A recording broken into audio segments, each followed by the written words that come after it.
Hey, what's up guys? I'm gonna take you right now through a progression that I use every day in class for the double under.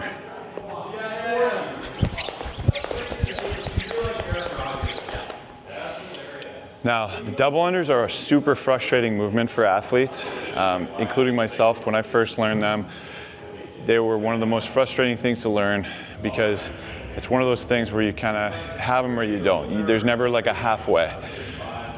And every time you trip, you feel a little bit like a failure. So over the years, I've developed some techniques on how to get people moving in the right direction. And the first one is a mindset piece, that every time you have double unders in a workout, you're going to try to pull out as many double unders from the individuals in your class as possible. Meaning, if there's 100 double unders programmed for the day, and someone in your class can only give you one, you're gonna make sure that you have them practice that one every single time there's a double under day.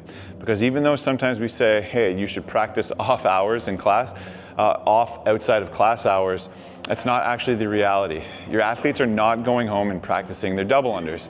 So really try to be diligent in making sure that they are getting the reps that they have in class when they're programmed. Now, the first thing that I always love to do, because it really requires a lot of coordination, accuracy, agility, balance, those neurological components of practice to get that double under. I really love warming up my athletes with different variations of jump rope. So sometimes we'll start with singles. We'll do running. I'll have them do some backward singles. Sometimes we go into some crossovers. And I really get them feeling the rope, how to manipulate the rope, because when it comes later on asking them to do the double flick, now they're gonna have a better feel for how the rope spins in their hands and how they can control its movement. The next thing we do after that is we move into positioning. So I get people, without spinning, to jump up and down. I get them jumping high, and then I get them jumping fast and low. And the goal while they're jumping is to try to do this making as little noise as possible. The next thing we work on is hand position. Hand position, you want to have your elbows relatively close to the sides with the hands down and in front of the body, so that when you're looking on the horizon, you can see your hands moving or the rope moving in your peripherals.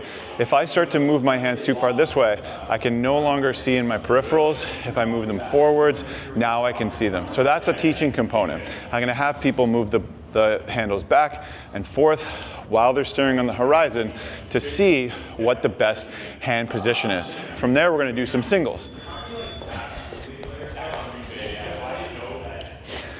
The next thing I'm gonna ask them to do is start to jump a little higher. Even though eventually we wanna make sure that the double under jumps are consistent with those single under jumps and as low to the ground as possible, it becomes difficult to get your first double under if you aren't elevating your body off the ground enough. This is because you just need a little more time to think and get that coordination of that second turn underneath the body. So we'll do what I call loopy double unders. So the loopy double unders look more like this.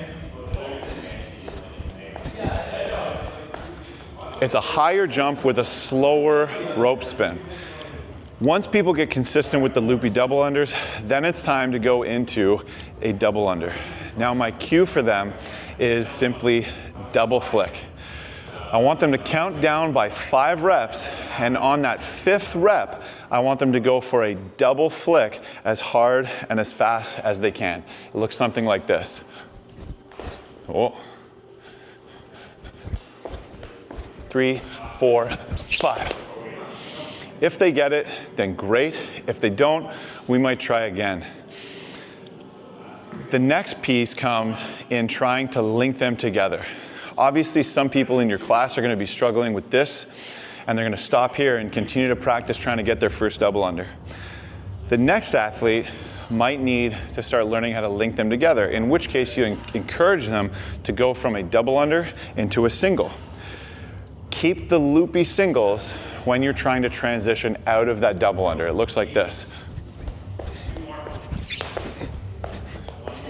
really emphasize that the speed of the rope is the big difference maker here.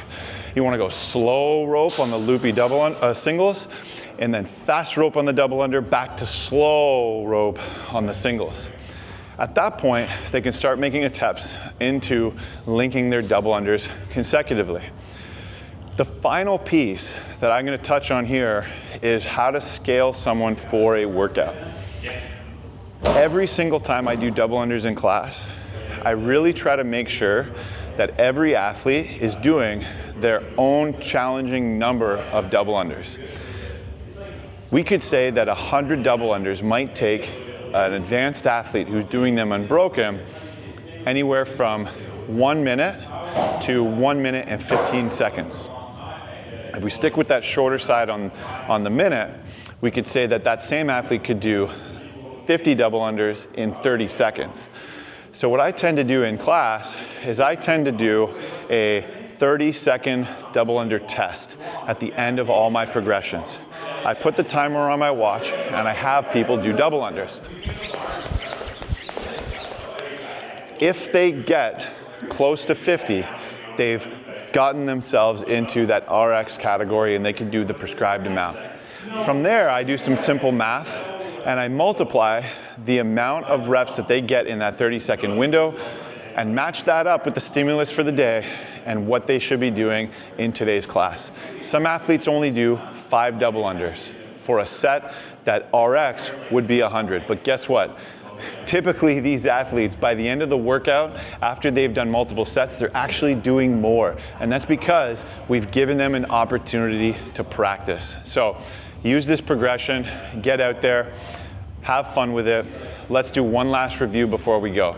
Number 1, do singles with different variations in order to allow the athlete to warm up the neurological aspects of skipping. Forward skips, running skips, backward skips, crossover skips. From there, go into your loopy singles. From loopy singles, you're gonna go loopy singles, 5 reps into a double under. Then from there, you're gonna try going from singles to double unders to singles. So you'll go 5 loopy singles, 1 double under, 5 loopy singles with that sandwich or bookend. And then you're gonna try to link them together, and finally you're gonna do your 30-second test. Hope you guys enjoyed this double under progression. Get out there, have some fun.